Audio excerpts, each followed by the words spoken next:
দর্শক সবাইকে আমন্ত্রণ জানিয়ে শুরু করছি আজকের Walton smart fridge presents entertainment 24। দেশ বিদেশের বিনোদনের নানা খবর নিয়ে সাথেই আছি আমি শাহরিন জেবিন। অবশেষে জানা গেল কোন মন্ত্রে 2022-এ শিল্পী সমিতির সাধারণ সম্পাদকের চেয়ারে বসেছিলেন নিপুণ আক্তার। জানা গেল রাজনৈতিক প্রভাবেই জায়েদ খানকে সরিয়েছিলেন সাবেক এই সাধারণ সম্পাদক।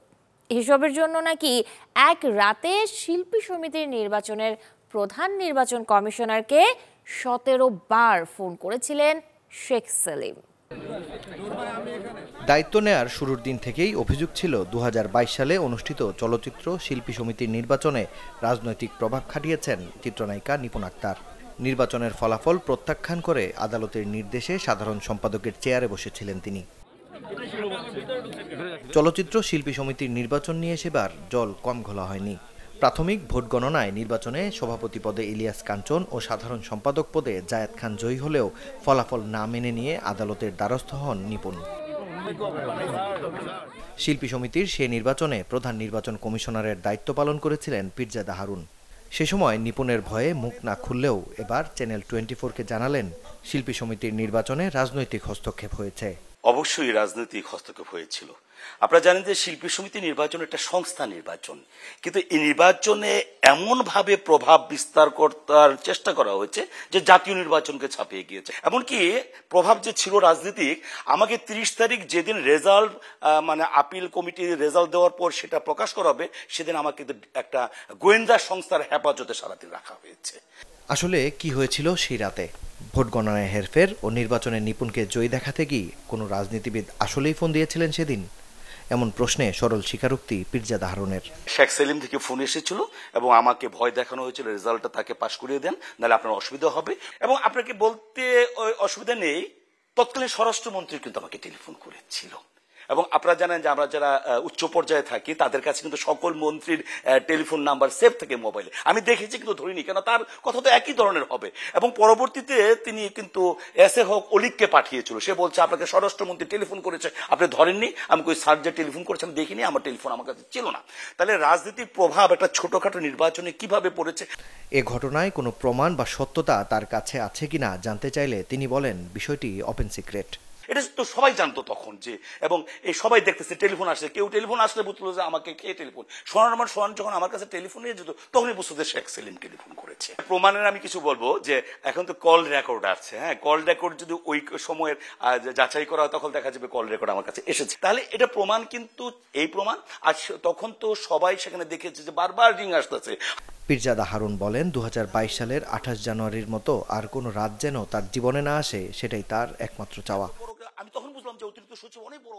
মাকসুদুল হক ইমু, চ্যানেল 24, ঢাকা। গেল কোরবানির ঈদের পর থেকে দেশের প্রেক্ষাগৃহগুলোতে আলোর মুখ দেখেনি নতুন কোনো ছবি। কোটা আন্দোলন, কারফিউ, ছাত্র জনতার এক দফা, সবশেষ সরকার পতন। এই যখন পরিস্থিতি, তখন একের পর এক পিছিয়েছে নতুন ছবি মুক্তি। এখন যখন দেশের পরিস্থিতি ধীরে ধীরে স্বাভাবিক হচ্ছে, তখন দীর্ঘ বিরতি ভেঙে আসছে শুক্রবার প্রেক্ষাগৃহে আলোর মুখ দেখবেন নতুন ছবি অমানুষ হলো মানুষ। মুনতাজুর রহমান আকবরের পরিচালনায় যেই ছবির কেন্দ্রীয় চরিত্রে আছেন চলচ্চিত্র অভিনেতা মনোয়ার হোসেন ডিপজল, যেখানে তার নায়িকা মৌ খান। 16 বছরের স্বৈরাচারী শাসকের থেকে মুক্ত হওয়া নতুন বাংলাদেশে এক হয়েছেন কবিরা। কারণ তারা চাইছেন নিজেদের সংগঠন জাতীয় কবিতা পরিষদকেও দুর্নীতিমুক্ত করতে।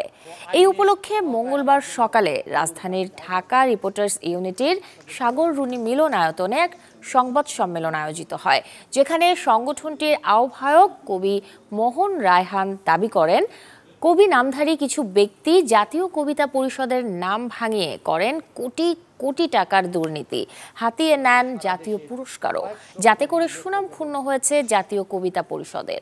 জানানো হয় বৈষম্য দূর করতে দেশজুড়ে শীঘ্রই হবে নতুন কমিটি গঠন।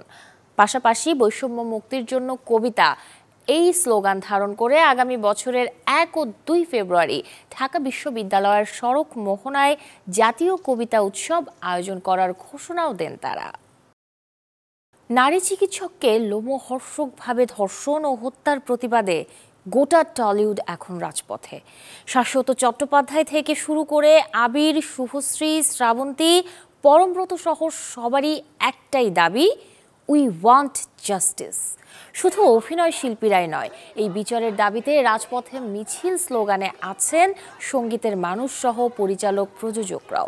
৮ তারিখ রাতে ধর্ষণ ও হত্যা করা হয়েছিল আরজি করের নারী চিকিৎসককে। নৃশংস সেই হত্যার সঠিক বিচার ও নারীদের নিরাপত্তার দাবিতে কলকাতার সাধারণ মানুষের সাথে পথে আছেন সে দেশের বিনোদন অঙ্গনের মানুষরাও। নতুন ছবিতে দ্বৈত চরিত্রে হাজির হবেন সালমান খান। বলছি বলিউড ভাইজানের বহুল প্রতীক্ষিত সিনেমা সিকান্দারের কথা। AR মুরুগাদোস এর পরিচালনায় ছবির এক চরিত্রে দেখা যাবে সালমান খানের পরোপকারী চরিত্র, পেশায় যিনি বিজনেসম্যান। অন্য চরিত্রে সালমান ধরা দেবেন দাবাং রূপে, ঠিক যেন মুদ্রার এপিঠ ওপিঠ। সিকান্দারের অ্যাকশন দৃশ্যের শুটিংয়ের জন্য এরই মধ্যে আনা হয়েছে 10,000 পিস্তল ও বুলেট। 22 আগস্ট থেকে যে অ্যাকশনের শুটিংয়ে 40 দিন ব্যস্ত থাকবেন সালমান খান। 2025-এর ঈদ ঘিরে প্রেক্ষাগৃহে আলোর মুখ দেখবে সিকান্দার। রেস ফ্র্যাঞ্চাইজিতে ফিরে আসছেন সাইফ আলী খান। রেস 4-এর প্রধান চরিত্রে আবারও দেখা যাবে এই অভিনেতাকে, এমনটাই জানিয়েছেন প্রযোজক রমেশ তোরানি। তবে অন্যান্য চরিত্রে কোন কোন তারকাই সিনেমায় যুক্ত হবেন তা এখনও জানাননি তিনি। সবকিছু ঠিক থাকলে আসছে 2025-এর প্রথম ভাগে দর্শক সিনেমা হলে উপভোগ করবে অ্যাকশন থ্রিলারে ভরপুর সিনেমা রেস 4। প্রথম কিস্তি মুক্তি পেয়েছিল 2008 সালে, যেই ছবিটির আয় ছিল 100 কোটির বেশি। এরপর দ্বিতীয় কিস্তিতে সাইফ আলী খান অভিনয় করলেও তৃতীয় কিস্তিতে বাদ পড়েন তিনি, আর তার জায়গায় অভিনয় করেছিলেন সালমান খান। এবারে হলিউড মুভি আপডেট।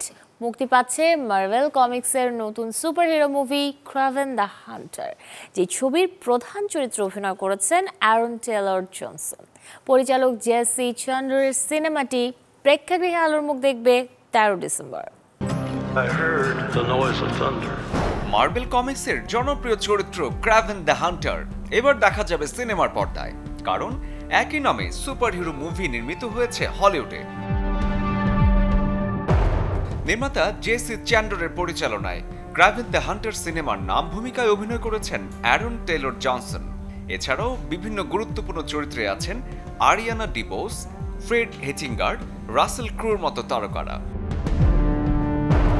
মূলত 2017 সালে সনি পিকচার্স আমেরিকান কমিক্সের এই গল্পটি নিয়ে সিনেমা বানানোর পরিকল্পনা করে। 2018-তে script writer Richard Wink scripting এর দায়িত্ব পান, আর 2020-এ এই সিনেমার জন্য চুক্তিবদ্ধ হন নির্মাতা জেসি চ্যান্ডার, এবং 2021-এ কাস্ট করা হয় অ্যারন টেইলর জনসনকে। চিত্রনাট্যে দেখা যাবে বাবার সাথে দ্বন্দ্বে জড়াবে ক্রাভেন, আর সময়ের সাথে হয়ে উঠবে ভয়ঙ্কর এক শিকারী। কমিক্সের গল্প থেকে সিনেমার পর্দায় কতটা দর্শকপ্রিয়তা পাবে ক্রাভেন দ্য হান্টার তা জানতে অপেক্ষা করতে হবে ডিসেম্বরের 13 তারিখ পর্যন্ত। শরীফুল হক, চ্যানেল 24।